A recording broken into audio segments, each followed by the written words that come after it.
విజయవాడ మాదిగల ఇద్దబేరి మహాసభ కార్యక్రమాన్ని పోస్టల్ విడుదల చేస్తూ ఏదైతే జనవరి 31న విజయవాడ నడిబొడ్డున జింకన్న గ్రౌండ్ నందు నియమిస్తున్న మా రాష్ట్ర అధ్యక్షులు ఇరు రాష్ట్రాల చైర్మన్ పేరుపోగు వెంకటేశ్వరరావు గారి నాయకత్వంలో జరిగే భారీ బహిరంగ సభకి ఎస్సీ మాదిగలతో పాటు అనగారిన కులాలు ఎస్సీ ఉపకులాలందరూ కూడా ముఖ్యంగా పాల్గొని ఆ సభను విజయవంతం చేయాలని చెప్పనేటువంటి పిలుపునిస్తూ కరపత్రాలు విడుదల చేయడం జరిగింది.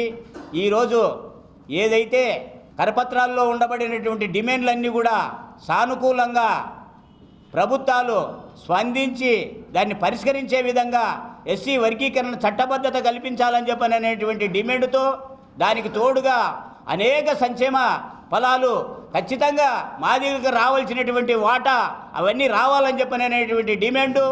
అదేవిధంగా ఏదైతే అంబేద్కర్ గారు రాజ్యాంగంలో రచించి రాజ్యాంగంలో నడుస్తున్నామో మాకు ఇచ్చినటువంటి రిజర్వేషన్లలో ఏ పార్టీ మాదిగలకు సముచిత స్థానం కల్పించి 21 అసెంబ్లీ సీట్లు 4 పార్లమెంటు సీట్లు ఇవ్వాలని చెప్పనని ఇదివరలోని అన్ని జిల్లాల్లోనూ ప్రచారం చేయడం జరిగింది. ఈరోజు ముఖ్య ఉద్దేశం కూడా ఈ భారీ బహిరంగ సభ కూడా ఇవన్నిటిపైన ఖచ్చితంగా స్పందించి ఇప్పుడైతే జిల్లాలు పెరిగాయి. ఇదివరలో 29 అసెంబ్లీ రిజర్వేషన్ ఉన్నాయి. ఈ అనంతపురం జిల్లాలో ఉమ్మడి జిల్లాలో 2 రిజర్వేషన్లు మడకశిర సింగళమల ఉండేది. ఇప్పుడు 2 జిల్లాలైనాయి. 2 జిల్లాలకు జిల్లాకి ఒకటే అసెంబ్లీ సీటు అవుతున్నది. కాబట్టి ప్రభుత్వము వీటిపై స్పందించి ఖచ్చితంగా జిల్లాకు వచ్చి 2 రిజర్వేషన్ చేయించాలని చెప్పననే ఒక డిమాండ్ ఉంది.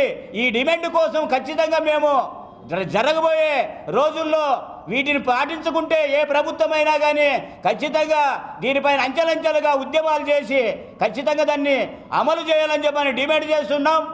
ఈ ఎస్సీ వర్గీకరణ కోసం దాదాపుగా 30 సంవత్సరాలుగా అశువుల బాసినట్టి మాదిగ అమరవీరులకు జోహార్లు అర్పించుకుంటూ వారి ఆశయాన్ని కొనసాగించాలంటే మొన్న ముఖ్యమంత్రి తెలంగాణ మీటింగ్కి మందకృష్ణ పిలిపించినటువంటి మీటింగ్కి